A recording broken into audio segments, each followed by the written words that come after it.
Mathematics Standard 5 Part 2 Lesson 13 Three-dimensional objects and nets त्रिमितीय वस्तू व घडणी. Two-dimensional drawing of three-dimensional objects म्हणजे काय मुलांनो? त्रिमितीय वस्तूचे द्विमितीय रेखाटन. ताई pointed to an object on a slightly high table and asked, ताई, what is that? Sharad, that's a card which has a nice picture of laddus. Tai, since you are looking at it from the front, it appears to be a card. Let me turn it around a little and put it on the floor. Sheila, I thought it was just a nice picture on a card, but the picture is actually pasted on a box. Tai, at first you only saw the front surface. Now when you look from above and from different angles, you can see three different surfaces, and you can also see that it is actually a three-dimensional box. Sharad, what does three-dimensional mean? Tai, three-dimensional objects are objects whose length, width and height can be seen. Books, glasses and tables are some three-dimensional objects. Objects which have only length and breadth and no thickness or negligible thickness can be called two-dimensional objects. Sheet of paper, pictures on paper and a shadow are some examples of two-dimensional figures. Three-dimensional objects. Objects whose length, width and height can be seen or felt or measured. म्हणजे ज्या वस्तूची लांबी, रुंदी, उंची ही तीनही मापे मोजता येतात किंवा जाणवतात त्यांना त्रिमितीय वस्तू असे म्हणतात. For examples books, then glasses, tables are some three dimensional examples. म्हणजे पुस्तके, ग्लास आणि टेबल्स असे बरेच एक्झाम्पल्स हे सगळे थ्री-डायमेन्शनल असतात. आता टू-डायमेन्शनल म्हणजे काय? तर ज्याला फक्त टू-डायमेन्शनल ऑब्जेक्ट्स और figures. Objects which have only length and breadth. ज्या ऑब्जेक्ट्सला फक्त लेंथ आणि ब्रेथ आहे, लांबी आणि रुंदी आहे. And no thickness or negligible म्हणजे एकदम कमी असलेली थिकनेस, एकदम थोडीशीच थिकनेस असेल किंवा नसेल. फक्त लांबी आणि रुंदी ज्या ऑब्जेक्ट्सला आहे त्या ऑब्जेक्ट्सला काय म्हणतात? Two dimensional objects. No thickness or negligible thickness can be called two dimensional objects. For example sheets of paper or pictures on paper किंवा shadow. These are two dimensional objects. म्हणजे कागदावरील चित्र किंवा कागद किंवा जमिनीवर पडलेली सावली हे सगळे काय आहेत? द्विमितीय आकृतीचे उदाहरण आहेत. टू डायमेन्शनल फिगर्स किंवा टू डायमेन्शनल ऑब्जेक्ट्स. आणि थ्री डायमेन्शनल ऑब्जेक्ट्स कोणत्या ऑब्जेक्ट्सला म्हणतात? ज्या ऑब्जेक्ट्सला लेंथ, विड्थ आणि हाईट तिन्ही गोष्टी असतात आणि त्या आपल्याला जाणवतात, आपण त्या माप त्याची घेऊ शकतो. अशा ऑब्जेक्ट्सला काय म्हणतात? तर three dimensional objects. For example books, glasses, tables. आता बुक आपण जर एखादी घेतली तर तिला लांबी असते, उंची पण आहे, रुंदी असते आणि थिकनेस असते. त्यामुळे पुस्तकं पण काय आहेत? थ्री डायमेन्शनल आहेत, त्रिमितीय ऑब्जेक्ट्स आहेत. तर अशा भरपूर त्रिमितीय आकृत्या आहेत. आपल्या आजूबाजूला आपण ज्या ऑब्जेक्ट्स बघतो, ज्या वस्तू बघतो त्याला लांबी असते, रुंदी असते, उंची पण असते. त्यामुळे त्या सगळ्या काय झाल्या? त्रिमितीय ऑब्जेक्ट्स झाले किंवा थ्री डायमेन्शनल ऑब्जेक्ट्स आहेत. Sheela, actually objects are three dimensional. Their pictures on paper are two dimensional. म्हणजे एखादा ऑब्जेक्ट आपण समजा बघितला, समजा बुक, आणि बुकचं चित्र आपण जेव्हा काढू तेव्हा ते 2 डायमेन्शनल असणार आहे आणि ऑब्जेक्ट मात्र 3 डायमेन्शनल आहे.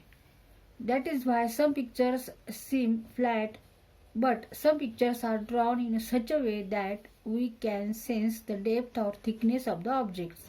Type. Let me show you a chart.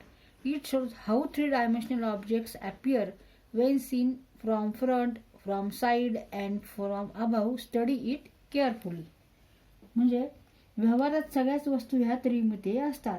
त्यांची कागदावर जर चित्र काढली तर ती द्विमितीय असतात. शरद. म्हणून काही चित्र सपाट वाटतात तर काही वस्तूंची चित्र विशिष्ट कोनातून पाहून काढलेली असतात. अशा वस्तूंची जाडी चित्रात जाणवते.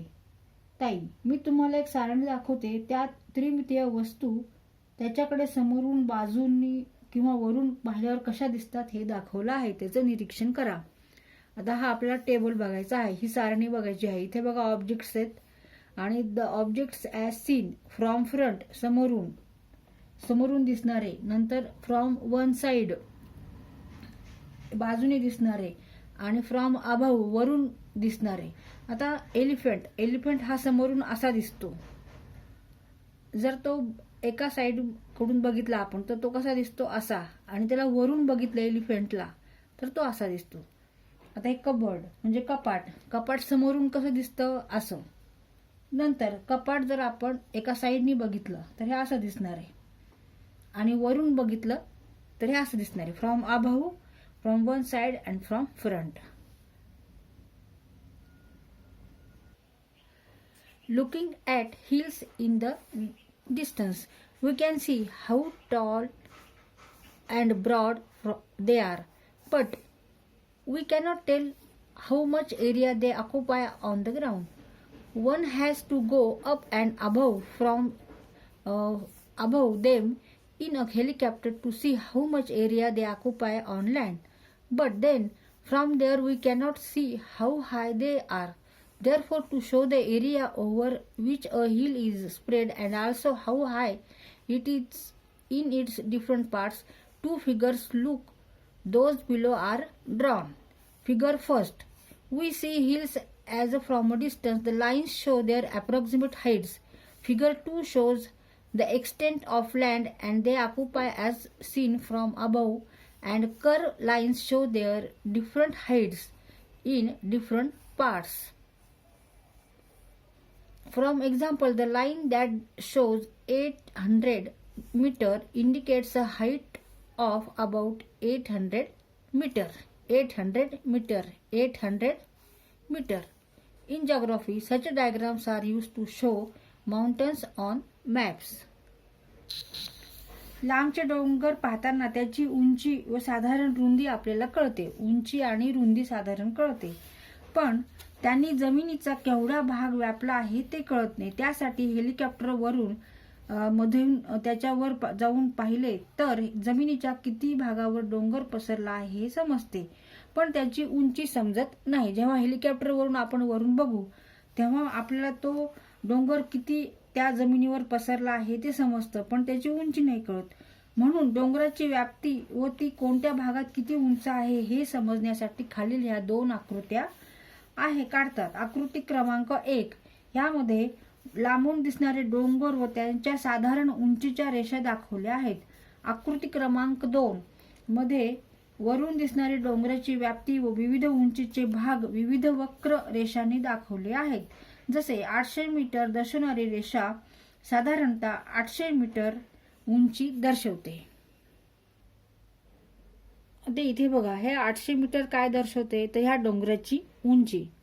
इथे ह्या डोंगराची उंची 600 मीटर, इथे 600, 400. आणि ह्या आकृतीमध्ये बघा, इथे मध्यभागी बघा काय लिहिले, 800 मीटर, मग 600 मीटर, 400 मीटर आणि 200 मीटर. मग इथे डोंगर कसा आहे, एवढा जो व्यापलेला डोंगर आहे हा 800 मीटर उंच आहे. मग त्याच्यानंतर एवढा जो डोंगर आहे व्यापलेला तो किती मीटर उंच आहे, 600 मीटर उंच आहे. तर अशा 2 आकृत्यांच्या द्वारे आपल्याला डोंगराची उंची आणि तो किती उंच आहे आणि त्याचबरोबर तो किती जमिनीवर त्यांनी भाग व्यापलेला आहे हे ह्या 2 आकृत्यावरून आपल्याला समजतं. तर भूगोलामध्ये नकाशात डोंगर दाखवताना अशा प्रकारच्या आकृत्या वापरल्या जातात. आता त्यानंतर मुलांना आपण प्रॉब्लेम सेट 51 हा सॉल्व्ह करू. The first column shows a structure made of blocks. The other column shows different